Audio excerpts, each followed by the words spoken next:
Boa tarde. O plenário vota hoje a medida provisória que cria o Ministério Extraordinário da Segurança Pública. Veja este e outros destaques da pauta do plenário desta semana na coluna da jornalista Érica Christian.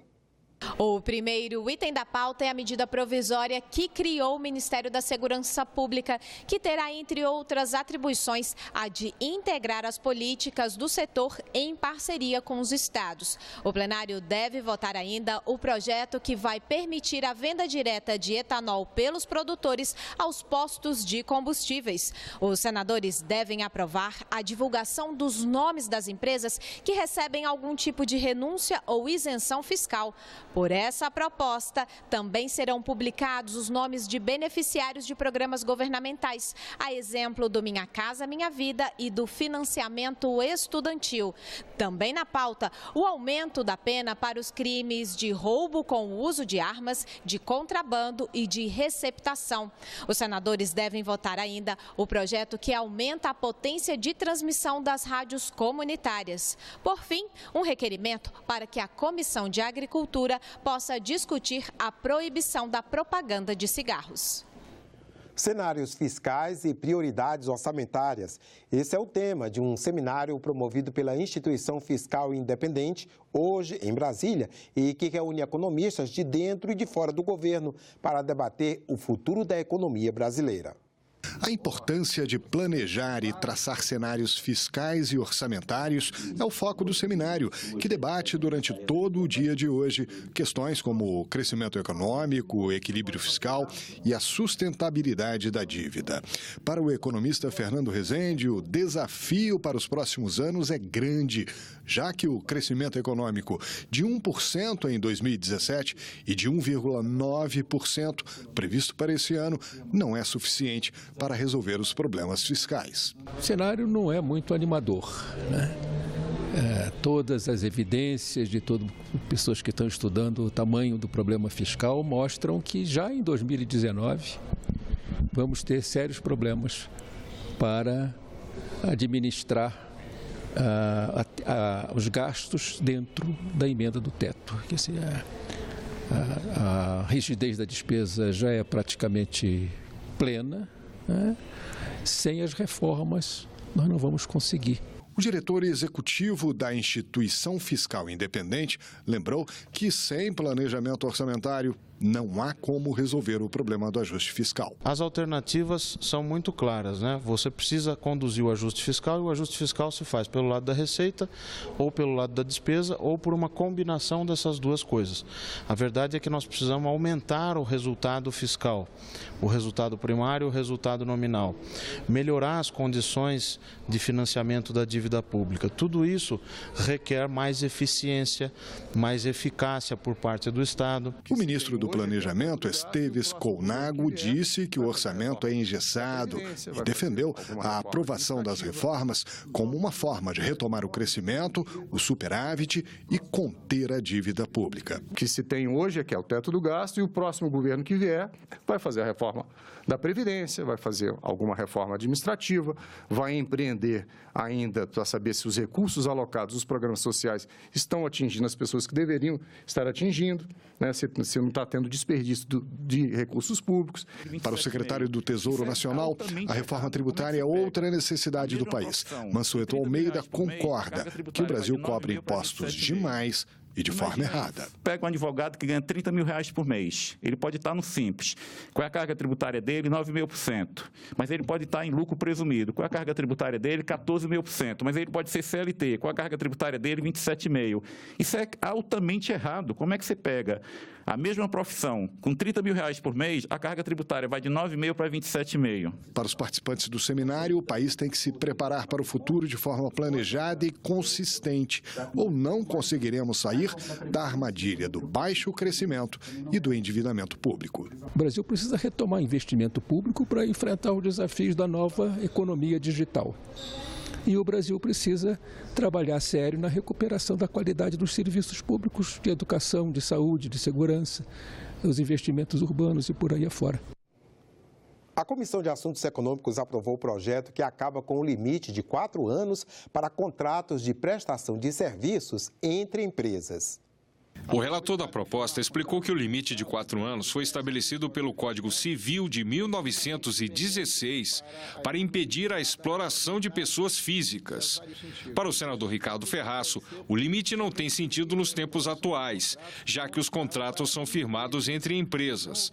O projeto foi aprovado e segue para análise da Comissão de Constituição e Justiça.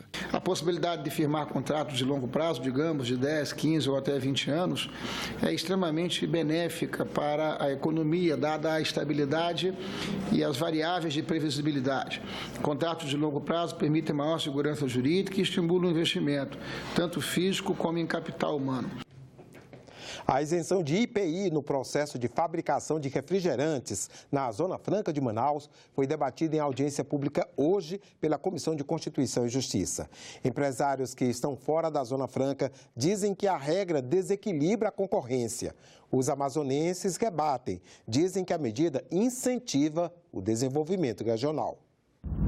As empresas de concentrados de refrigerantes instaladas na Zona Franca de Manaus são isentas do IPI, Imposto sobre Produtos Industrializados.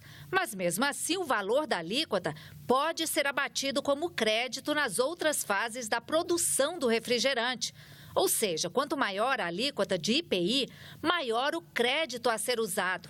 Por isso, a bronca das empresas instaladas na Zona Franca com o decreto do governo que reduziu a alíquota de 20% para 4%. Parlamentares do Amazonas alegam que a medida adotada pelo governo vai trazer sérios prejuízos à Zona Franca de Manaus. Eles apresentaram 2 projetos de decreto legislativo para sustar os efeitos do decreto presidencial. Os projetos estão na pauta da Comissão de Constituição e Justiça desta quarta-feira. No debate para subsidiar a votação, o representante do Ministério da Fazenda justificou que a redução do incentivo vai tornar mais justa a concorrência com as empresas que estão fora da Zona Franca. Quem não tem essa estruturação de negócios a partir da compra de concentrados da Zona Franca de Manaus tem uma carga tributária no refrigerante de 11,95. Essa diferença de 8 pontos percentuais aproximadamente vai para o preço e gera uma diferença na concorrência. O tema divide as empresas do setor. Essa redução do IPI de 4 para 20, só vão ter os fortes prejudicados. Serão as fábricas que foram instaladas lá, que vão fechar, pelo menos as regionais, as que nós fizemos, vão fechar, e vão prejudicar todos os fabricantes regionais. Você gera um faturamento de 9,6 bilhões para praticamente 797 funcionários. Daí a simplicidade da confecção do concentrado para o refrigerante. Está errado. Divide também os parlamentares do Amazonas e de outros estados que não contam com os mesmos incentivos fiscais. Não chega a 1.000 empregos. Então, eu acho que a questão social, para o tamanho do incentivo concedido, tem que ser levada em conta nesse processo. Vamos proibir as bebidas açucaradas e vamos permitir que no meu estado, no estado do Amazonas, os caboclos, homens e mulheres, tenham o mesmo direito que os gaúchos têm de desmatar 80% da sua propriedade. Porque nós não temos esse direito. As dificuldades das pessoas com nanismo foram debatidas em audiência pública na Comissão de Direitos Humanos nesta terça-feira. Eles são alvos de preconceito. Só recentemente, os anões passaram a ser incluídos na legislação brasileira como pessoas com deficiência e que devem ser considerados nas políticas públicas e nas relações sociais. Quando vocês escutam a palavra anão, que referências vêm em mente?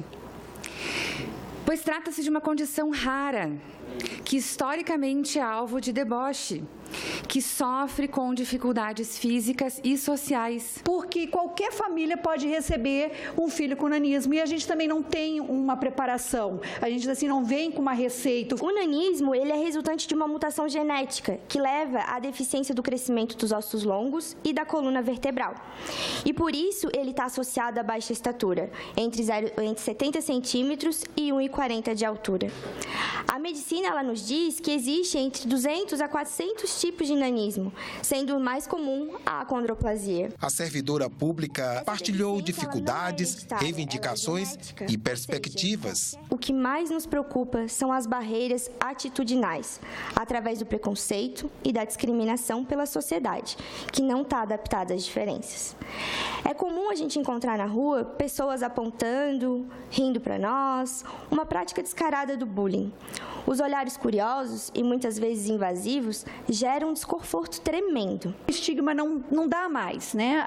Apesar dele estar ainda fortemente enraizado na nossa sociedade, é hora de dar um basta nisso. Chega, né? O representante do Ministério da Educação falou das mudanças nas leis, de como o governo vem enfrentando a questão e dos desafios. O professor precisa estar preparado, capacitado para poder lidar com essas diferenças. A medicina do nosso país ainda precisa melhorar muito e que mais profissionais se interessem sobre a deficiência. Não temos estatísticas reais sobre todas as crianças nas escolas ou números de pessoas com nanismo no Brasil. Precisamos avançar muito em todas as questões para que a inclusão social de fato aconteça. Ficamos por aqui. Você pode rever as reportagens desta edição na nossa página na internet, senado.leg.br/tv. Obrigado pela companhia e até a próxima.